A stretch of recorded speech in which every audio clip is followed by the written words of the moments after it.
I mean, it's not like you didn't see this coming. So The Invisible Man is about a woman named Cecilia trying to escape an abusive relationship, and when her boyfriend supposedly commits suicide, she finds herself being haunted by an invisible presence. I'll be totally real, I didn't have a whole lot of interest in this movie going off of the trailers. It looked like something that could be interesting. It looked really generic though at the same time. I wasn't very interested in it, wasn't really looking forward to it. It was one of the first 2020 movie trailers that we got, and it didn't give me a whole lot of hope. I didn't really look forward to this movie as much. However, not too long ago, I found out this movie is written and directed by Leigh Whannell, who recently did Upgrade, one of my favorites from 2018. And that gave me a lot more excitement for this movie. I knew what he did with Upgrade was awesome, and I knew if he brought some of those same things in his style to The Invisible Man, this could be something really special, and I am happy to report that this is such a fantastic movie. In a year that we get The Grudge, The Turning, and Fantasy Island, we finally have a great horror movie. Horror is alive and well. There is hope. Let's get into it because I can't wait to talk about this movie. The first thing that I have to talk about is the atmosphere of this movie. The whole vibe that this movie creates, it kind of like takes over you in a way. It's so haunting and eerie and dark. It's a lot darker than I expected it to be, but it actually tells this really poignant story, and in the process is just crazy suspenseful. And the main reason why it's so suspenseful and so haunting is the sound design. That's the main thing. I mean, the way that they mix the sounds, where they'll take even the smallest little sounds and just up the volume on it, and it just makes it so much more haunting. They use sound incredibly well in this movie. Like, I never fall for jump scares, and I fell for like 3 of them in this movie. I'm not even kidding, because they're used so well. They subvert the expectations for jump scares, and they use them in a way that makes sense for the movie. It works. Oh my gosh. The fact that jump scares actually worked multiple times just makes me so excited for what horror is capable of doing. The cinematography is another fantastic aspect of this movie. The way Leigh Whannell uses the camera to create this atmosphere, to set this tone, and to give an experience, it's just really incredible stuff. One of my favorite things that they do a couple times in this movie is that they'll have the frame on Cecilia doing something, and then the camera will pan around before she moves to that location. And so it'll be like on a rack of clothes or something, and then she'll walk into the frame and put something on the rack of clothes, and then she'll walk back and the camera will follow her. It's little things like that that really just elevate this thing. It gives this thing the atmosphere and the presence that something is probably there in that room. It really creeps you out the way that they use the camera in this movie. I mean, the sound and cinematography teams, I cannot give them enough credit. They absolutely knocked it out of the park. They created such an incredible atmosphere for this movie. It truly made it one of the scariest horror movies I've seen in recent years. And I think one of the reasons why this works so well, why it's as scary as it is, it's because it's not overly sci-fi, it's not overly fantasy.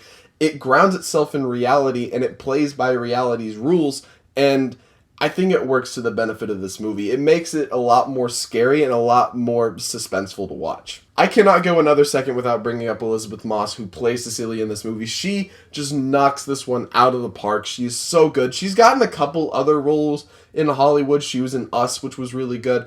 But she gets the spotlight here, and she just crushes it. She gives such a poignant, emotional, really relatable performance, because when you're thinking about things that are actually happening in this movie and you're thinking about how you would react and how you would act in certain situations, she pretty much embodies that, and she does a great job of giving the audience somebody to relate to, and she's just so good. She is so good in this movie. And between Upgrade and this, I am 100% on board for everything that Leigh Whannell does in the future. He's just so good. He's such a talented director. You can tell he has a vision, he has a style, and he executes it flawlessly here. Like, he executed it great in Upgrade, but here, he takes it up to the max. He uses the most creative camera angles. He really blocks scenes well. The set design's really great.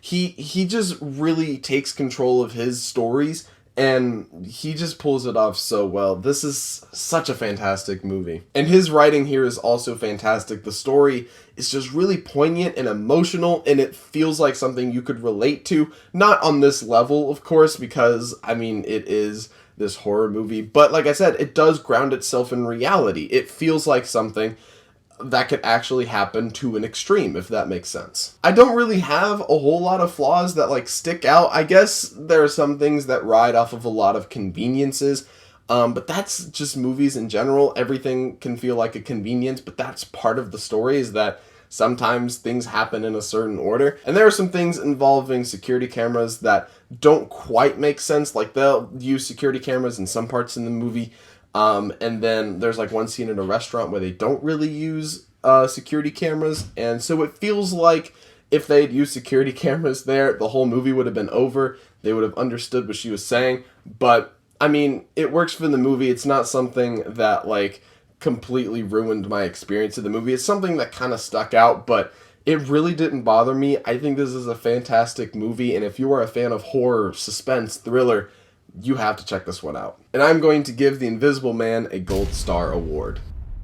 I don't get scared in horror movies, but I was walking out of the movie theater shaking. Like, it was so good. Like, I wasn't like scared, but it was just the suspense that took over me. And I just had this huge smile walking out of the theater. I was like shaking. I couldn't stay still.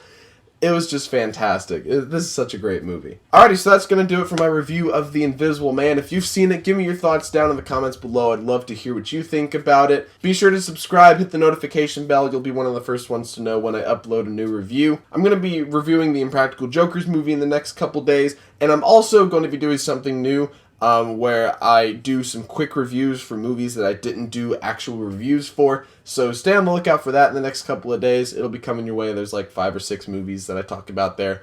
Just super briefly giving my thoughts on, so I actually have it here on this channel. Thank you guys so much for watching. Hope you guys have a great day, and I'll see you in the next one.